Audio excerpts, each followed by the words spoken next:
Right, Golf Shop Online, is Mark Crosswood here. We're going to take a look at the Titleist Velocity and should we compare it up to a Pro V1? Now, arguably you can't compare these two balls, even though I'm just about to, because they are quite different. So if we start at the, I think quite a key point for lots of golfers, the price. The price is going to be very different. We're premium priced with the Pro V. This is a ball used by the world's best players. It's developed with their kind of most advanced technology, and arguably it is the ball that changed golf, so you understand why Titleist will really try and hold on to this as their premium brand for everything they do, which I get, where Velocity is a much more affordable, everyday kind of golf ball. So if you're losing balls, if you don't particularly see difference in performance between golf balls because your difference in performance, your variable is too big, you might think, look, it's just Titleist ball, great brand, great quality that you're going to get from Titleist, and it's in my price bracket. So price bracket, they're very different. This one being up here, this one being lower. Now, when it comes to performance, if you're only buying on performance between these two balls, like it's the only criteria that you've got,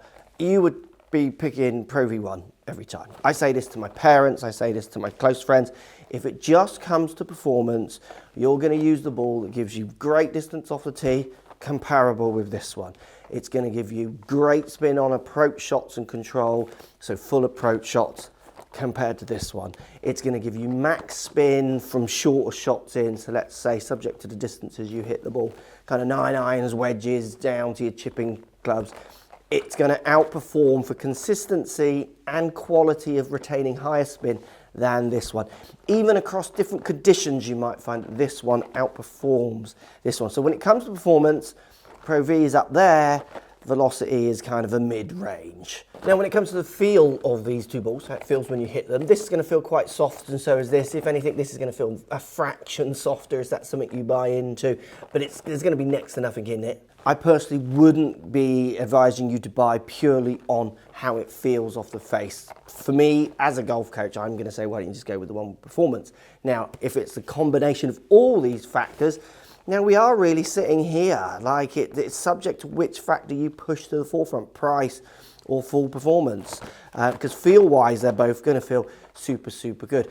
And one of the big things that people do get mixed up with these kind of golf balls is they think that these will go further.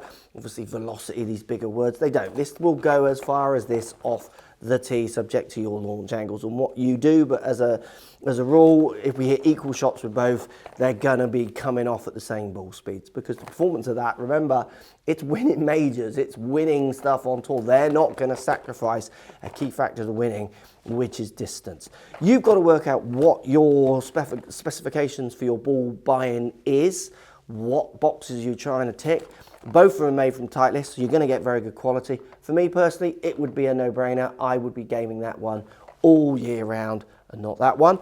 But if I was spending a lot of money on golf balls, losing golf balls, didn't really see much of a performance difference because my variable's bigger, so higher handicappers, yeah, I'd go with the cheaper one too.